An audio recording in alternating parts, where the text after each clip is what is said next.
लिखते हैं, देखे पूजा समय मथुरा मंदिरों मध्य जाना, नाना वाद्यों मधुर स्वर की मुग्धता को बढ़ाना, किवा लेके रुचिर तरु के शब्दकारी फलों को धीरे धीरे मधुर रव से मुग्ध हो बजाना। राधा जी कहती हैं कि कब तुम्हें जाना है? जब वहां पे पूजा का समय हो, मथुरा में पूजा का समय हो। देखे पूजा समय मथुरा मंदिरों मध्य जाना, जब पूजा का समय हो तब तुम मंदिर के मध्य जाना, मंदिर के बीच में जाना। नाना वाद्यों मधुर स्वर की मुग्धता को बढ़ाना। और पवन का एक कार्य है कि अगर अनुकूल हवा बहेगी, अनुकूल पवन बहेगी तो ध्वनि अच्छी निकलती है, और अगर प्रतिकूल हवा बहेगी तो जो भी संगीत के स्वर निकलेंगे वो अच्छे नहीं निकलेंगे। नाना वाद्यों मधुर स्वर की मुग्धता को बढ़ाना, जो विभिन्न प्रकार के वाद्य यंत्र होंगे उसमें अपनी स्वर को डाल करके उसकी मुग्धता को, उसको मुग्ध करने वाले जो स्वर मधुर स्वर हैं उसको तुम्हें बढ़ाना होगा। किवा लेके रुचिर तरु के शब्दकारी फलों को, जो रुचिर तरु होंगे, जो सुंदर तरु होंगे, तुम्हारे मन के अनुरूप जो तरु होंगे, वृक्ष होंगे, उनके शब्दकारी फल यानी शब्द रूपी फलों को ले करके धीरे धीरे मधुर रव से मुग्ध हो बजाना। उसमें तुम अपनी मधुरता डाल करके उसको, उसके जो ध्वनि होगी उसको और बढ़ा देना, मधुर बना। श्यामता है, उनका शरीर कैसा है? श्यामल है। तुम जाकर के देखोगी कि उनका शरीर श्यामल है, और जिस प्रकार से नीला फूल होता है, सुंदर फूल होता है कमल का, नीले फूले कमल दल, ऐसी ही उनके गात मने शरीर की श्यामता, उसी प्रकार के वो सांवलेपन लिया हुआ उनका शरीर है। पीला प्यारा वसन कट में पहनते हैं फबीला, फबीला यानी बहुत सुंदर, सुंदर। जो उनका वस्त्र है वो पीला होगा, पीला वस्त्र पहनते होंगे, अपने कट में पहने होंगे, अपने शरीर पे धारण किए होंगे पीला वस्त्र। छूटी काली अलक मुख की कांति को है बढ़ाती, और एक अलक लटकी होगी, उनकी बाल की एक छूटी हुई लट लटकी होगी मुख के पास, जो उनके मुख की सुंदरता को, मुख के सौंदर्य को और बढ़ा रही होगी। सद वस्त्रों में नवल तन की फूटती सी प्रभा है, और ऐसे वस्त्र वो पहने होंगे, सद वस्त्रों में नवल तन की फूटती सी प्रभा है। उनके शरीर के ऊपर जो वो सदवस्त्र हैं, यानी अपनी शरीर के अनुकूल ऐसा वस्त्र धारण किए होंगे कि अलग प्रकार की प्रभा उससे फूट रही होगी, प्रकाश उससे निकल रहा होगा। सांचे ढाला सकल वपु है दिव्य सौंदर्यशाली, सत पुष्पों सी सूरज उसकी प्राण संपोषिका है। दोनों कंधे वृषभ वर्षे हैं बड़े ही सजीले, लंबी बाहें कलभ करसी शक्ति की पेटिका है। आगे राधिका जी बताती हैं कि कृष्ण के शरीर के एक एक अंग किस प्रकार से होंगे। सांचे ढाला सकल वपु है, उनका सारा शरीर जो है सांचा में ढला हुआ है। ऐसा प्रतीत होगा तुम्हें कि हे पवन, कि उनका पूरा शरीर सांचे में ढला हुआ है। दिव्य सौंदर्यशाली, कैसा होगा? दिव्य सौंदर्य, देवताओं के समान सुंदर शरीर वाले होंगे, उनमें से सौंदर्य फूट रहा होगा। सत पुष्पों सी सुरभि उसकी प्राण संपोषिका है, जो उनके शरीर से सुगंध निकल रही होगी, जो सुगंधित वायु निकल रही होगी, वो सत पुष्पों सी सुरभि यानी सुंदर फूलों से निकलने वाले सुगंध के समान उनकी सुगंध होगी शरीर की। दोनों कंधे वृषभ वर्षे हैं बड़े ही सजीले, और जो दोनों कंधे होंगे कृष्ण के, वो कैसे होंगे? वृषभ वर्षे हैं, श्रेष्ठ सांड के समान कंधे वाले, बलिष्ठ कंधे के समान उनका कंधा होगा।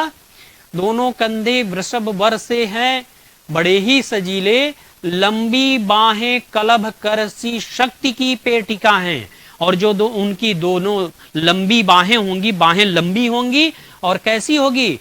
कलभ कर, जो हाथी की सूंड होता है, हाथी के सूंड के समान वो मजबूत, हाथी का जो सूंड होता है बहुत मजबूत होता है। उस सूंड के माध्यम से ही वो सारा क्रिया व्यापार अपने शरीर के लिए करता है, चाहे भोजन का डाल तोड़ना हो या कुछ और कार्य करना हो, सूंड के माध्यम से ही करता है। तो कह रहे हैं हाथी की जैसी सूंड के समान उनका शक्ति धारण करने वाली दो लंबी बाहें होंगी। राजाओं सा सिर पर लसा दिव्य आपीड़ होगा। राजाओं सा सिर पर, राजा के समान उनके सिर पर मुकुट, आपीड़ माने मुकुट धारण किए होंगे, और वो भी कैसा होगा? दिव्य आपीड़ होगा, दिव्य मुकुट होगा, देवताओं के जैसा आभा फेंकने वाला होगा। शोभा होगी उभय श्रुत में स्वर्ण के कुंडलों की, और दोनों कान में जो कुंडल होंगे वो सोने के जो कुंडल होंगे उभय श्रुति, दोनों कान में, वो शोभा बढ़ाने वाली होगी। नाना रत्ना कलित भुज में मंजू के यूर होंगे, और अनेक रत्नों से जटित जो भुज, अपनी भुजाओं में भुजबंद पहनते हैं, वो बहुत ही सुंदर होंगे। मंजू के यूर, भुजबंद यानी विभिन्न प्रकार के रत्नों से जड़ित वो भुजबंद पहने होंगे। मोती माला लसित उनका कंबुसा कंठ होगा, और जो उनका कंठ होगा वो शंख के समान सुंदर होगा, और उसमें मोतियों की माला से लसित होगा, मोतियों की माला उसमें पहने होंगे। जो शंख की बनावट होती है उस गर्दन को बहुत ही सुंदर कहा जाता है। तो राधिका जी बताती हैं कृष्ण की गर्दन उस शंख जैसी सुंदर है, शंख के समान सुंदर है, और उसमें मोती उसकी सुंदरता को, मोती की माला उसकी सुंदरता को और बढ़ा रहा होगा। आगे देखिए अगले छंद में, तेरे में है न यह गुण जो तू व्यथाएं सुनाए, व्यापारों को प्रखरमति और युक्तियों से चलाना, बैठे जो हूं निज सदन में मेघ सी कांति वाले, तो चित्रों को इस भवन में ध्यान से देख जाना। इस छंद में राधिका जी उनकी जब ऐसे हिलाना तुम, आशा है यूं सुरति उनको हो सकेगी हमारी, ये निसंदेह आशा है कि उनको जब वो विरह विधुरा चित्र देखेंगे, विरह से तपित उस चित्र को देखेंगे, तो निश्चित है, ये हमें आशा है कि उनको सुरति हमारी होगी, यानी उनको हमारी स्मृति हो जाएगी, यानी हम लोग का ध्यान आएगा कि ऐसा भी और कोई है। जो कोई भी इस सदन में चित्र उद्यान का हो, औ प्राणी विपुल उसमें घूमते बावले से, तो जाके सन्निकट उसके और हिला के उसे भी देवात्मा को सुरति व्रज के व्याकुलों की कराना। जो कोई भी इस सदन में चित्र उद्यान का हो, विरह विधुरा का चित्र हो, तो ऐसे हिलाना कि उनको हमारी ध्यान आ जाए। इसके अलावा अगर कोई चित्र उद्यान का दिखाई दे, यानी उसमें बागीचे का कोई चित्र टंगा हो दिखाई तुम्हें दे, औहो प्राणी विपुल उसमें घूमते बावले से, और उस उद्यान में प्राणी ऐसे घूम रहे हों जो बावले हों, जो पागल होकर के घूम रहे हों, तो जाके सन्निकट उसके और हिला के उसे भी, तुम्हें करना क्या है? उसके सन्निकट जाना है, उसके निकट जाना है, और उस उद्यान रूपी चित्र को तुम्हें इस प्रकार से हिलाना है, देवात्मा को सुरति व्रज के व्याकुलों की कराना। किसकी सुरति कराना है? किसकी याद उनको दिलाना है? उस चित्र के हिलने से उन्हें ब्रज के व्याकुल जो लोग हैं, उनके विरह में जो व्याकुल गोपियां हैं, राधा हैं, शायद उस उद्यान का चित्र देखने से ब्रज की याद उन्हें आ जाए। कोई प्यारा कुसुम कुमला गेह में जो पड़ा हो, तो प्यारे के चरण पर ला डाल देना उसी को, यूं देना ए पवन बतला फूल सी एक बाला, म्लान हो कमल पग को चूमना चाहती है। कोई प्यारा कुसुम कुमला गेह में जो पड़ा हो। इस प्रकार से तुम उस घर में, गेह यानी उस घर में देखना कि कोई पुष्प अगर दिखाई दे, वो भी कुम्हलाया हुआ पुष्प, मुरझाया हुआ पुष्प अगर तुम्हें वहां कोई दिखाई दे, कोई प्यारा कुसुम कुमला गेह में जो पड़ा हो, अगर कहीं वो पड़ा हो नीचे, तो तुम्हें करना क्या है, तो प्यारे के चरण पर ला डाल देना उसी से। हे पवन, अपने क्रिया व्यापार से उस पुष्प को उनके चरण पर ला देना, चरण पर ला करके डाल देना। उससे क्या होगा, यूं देना ए पवन बतला फूल सी एक बाला। इससे तुम जाकर के ये बता देना, इस क्रिया व्यापार से ये उनको जतला देना, बता देना कृष्ण को कि हे कृष्ण, यूं देना ए पवन बतला फूल सी एक बाला।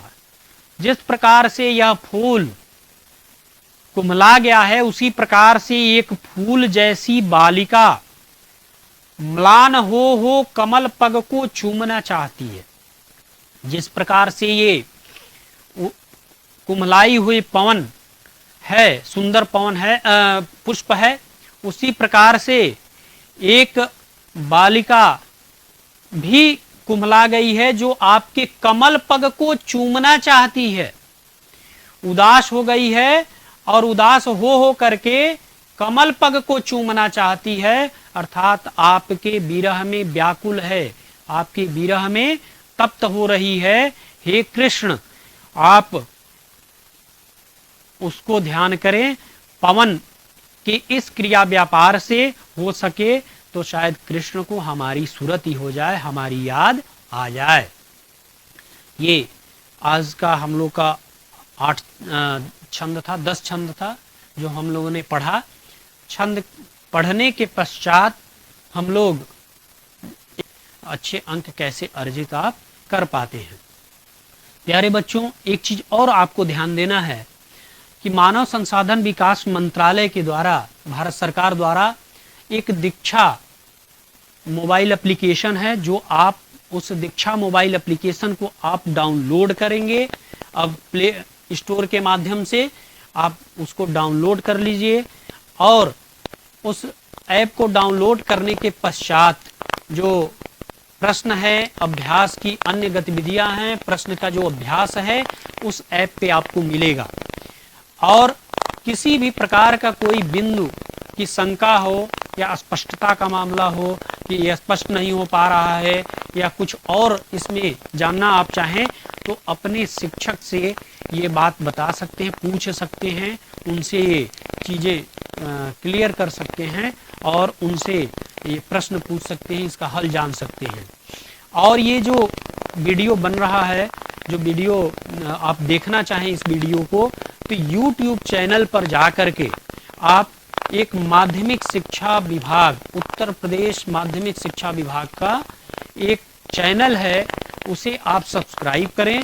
तो सब्सक्राइब करने से आपको दिखाई देगा, ये सारी वीडियो आपको दिख जाएंगे और आप उस वीडियो को देख करके लाभ प्राप्त कर सकते हैं, अध्ययन कर सकते हैं और अच्छे अंक अर्जित कर सकते हैं। ये आपको विशेष ध्यान देना है कि इस कोरोना के महामारी में आप अपने घर पे बैठ करके किसी भी समय को नष्ट न होने दें और उसे यूज करें। इस चीज़ को ऐप डाउनलोड करके पढ़ सके। बहुत बहुत धन्यवाद।